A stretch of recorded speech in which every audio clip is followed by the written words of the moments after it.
नमस्कार विद्यार्थी मित्रों, आज दिनांक 31/8/2021 मंगळवार, इयत्ता 7वी जनरल सायन्स यामधील प्रॉपर्टीज ऑफ इयर्स पाहत होतो आपण.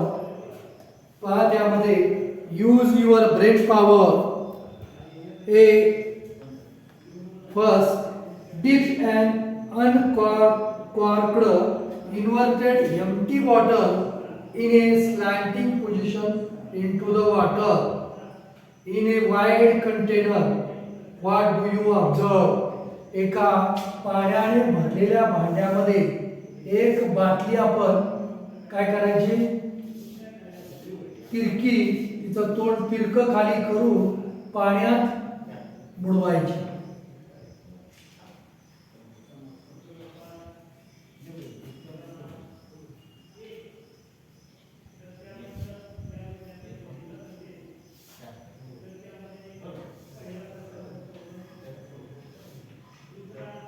आणि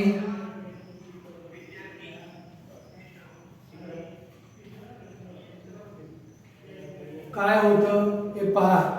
तर एका पाण्याने भरलेल्या भांड्यामध्ये एक मोकळी बॉटल, तिचं तोंड जर पाण्यात आपण असं तिरकं करून बुडवलं तर काय होतात, पाण्यातून बुडबुडे वर येताना आपल्याला दिसतील. म्हणजेच पहा, dip and uncorked inverted empty bottle in a slanting position into the water in a wide container. What do you observe? तर रिकामी बाटली पाण्यात अशी तिरकी उलटी करून बुडवली तर या बाटलीतील हवेचे बुडबुडे बाहेर पडतात आणि पाणी बाटलीमध्ये प्रवेश करतं. दुसरं, what change take place in a balloon on filling air in it. त्या रिकाम्या फुग्यामध्ये हवा भरल्यावर काय त्यामध्ये बदल होतो, तर फुगा फुगतो.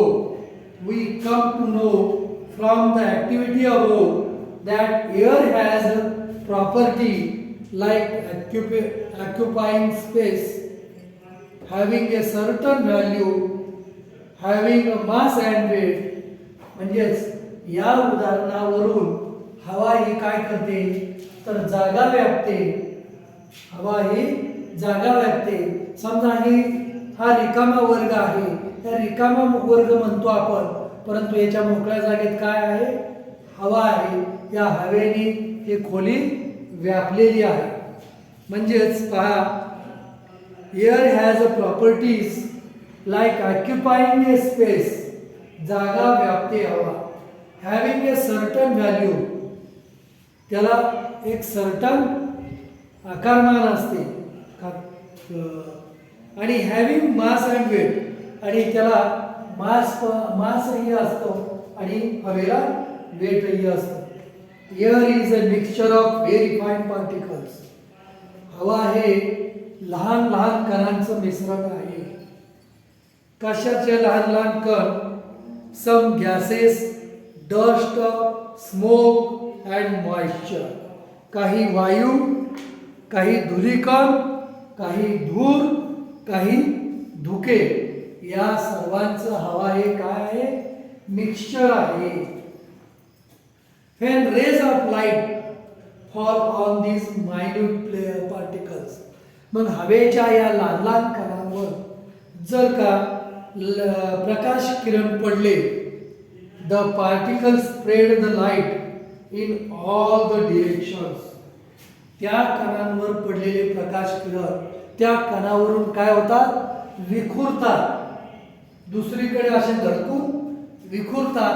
त्यामुळे प्रकाश काय होतो, पसरतो, स्प्रेड होतो. मग when rays of light fall on this minute particles, हवेतल्या कणांवर प्रकाश किरण पडले असता, the particles spread the light in all directions.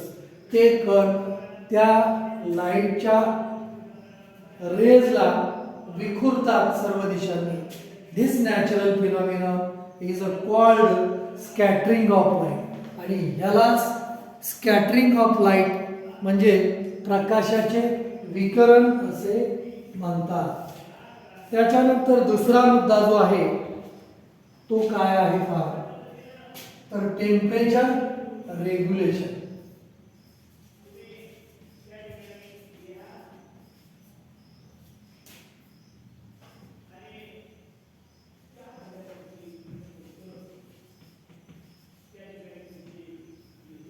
Temperature regulation मध्ये the earth receives energy from the sun.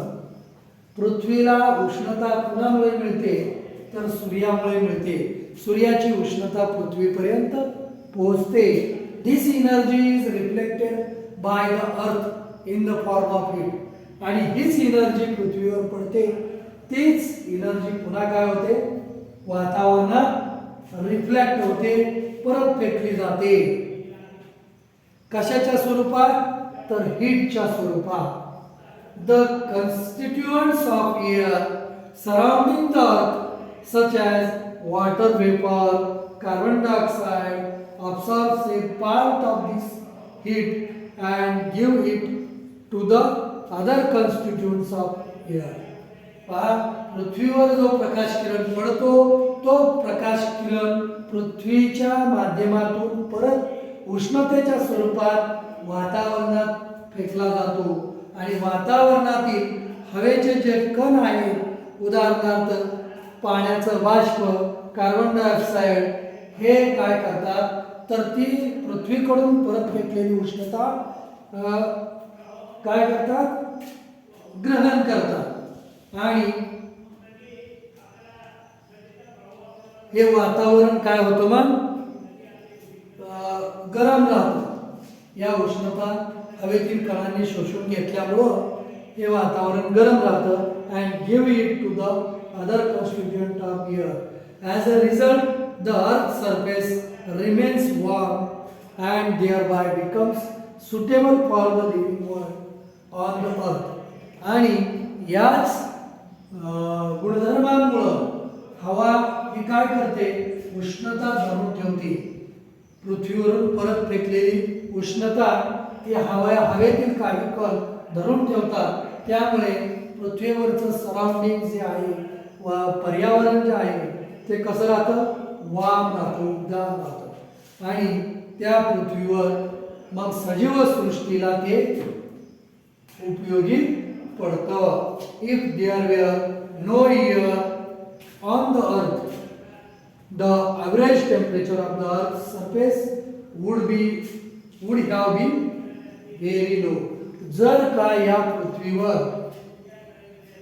Surrounding नसतं, एअर नसते, पृथ्वीच्या या पृष्ठभागावर जर हवाच नसते, तर average temperature of the earth surface would have been very low. मग या पृथ्वीच्या पृष्ठभागाचं तापमान हे अतिशय लो झालं असतं, कमी झालं असतं. त्याच्यानंतर पुढचा जो मुद्दा आहे तो म्हणजे ट्रान्समिशन ऑफ साऊंड. आता ट्रान्समिशन ऑफ साऊंड यामध्ये पहा, all the sounds that we hear reach us though the surroundings hear. आपल्या कानावर ध्वनी पडतो, आपल्याला ऐकू येतं, हे सर्व या सराउंडिंग मुळेच घडतं. The density of air also changes due to change in its temperature. हवेची जी घनता आहे ही घनता तिथील असलेल्या टेम्परेचरमुळे बदलते. In winter the density of air increases. थंडीच्या दिवसात हवेची घनता ही जास्त असते. We can hear the whistle of a distant train clearly early in the morning in winter. हिवाळ्यामध्ये आपण शेजारी असलेल्या रेल्वेचा हॉर्न आपल्याला स्पष्टपणे ऐकू येतो हिवाळ्यात, कारण हवेची घनता त्यावेळेस जास्त असते. Air is useful as a medium for the transmission of sound. मग जी हवा जी आहे, हवा हे ध्वनी वाहण्यासाठी मदत करते. ध्वनीचं वहन हे हवेच्या माध्यमातून होतं. तर आपण आजच्या तासाला प्रॉपर्टीज ऑफ एअर्स बघितल्या तर एअर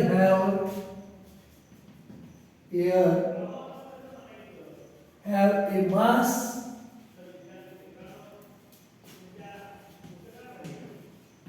वेट, हवेला मास असतं, वेट असतं, पुन्हा सर्टन व्हॅल्यूम असतो, मग आणखी स्कॅटरिंग ऑफ लाईट साठी सुद्धा एअरचा वापर होत असतो. टेम्परेचर रेग्युलेशन सुद्धा एअरमुळेच होतं. परत ट्रान्समिशन ऑफ साऊंड हे सुद्धा एअर या माध्यमामुळेच घडत असतं. हे हवेची वैशिष्ट्य आहे. हेच प्रॉपर्टी ऑफ एअर्स आहे. पुढच्या तासाला आपण प्रॉपर्टीज ऑफ वॉटर हे पाहणार आहोत. तर आजच्या तासाला आपण आजचा जो होमवर्क आहे, write down the properties of airs in your notebook आणि त्याचे फोटो काढून आपल्या व्हॉट्सअपवर टाकायचे आहेत. धन्यवाद.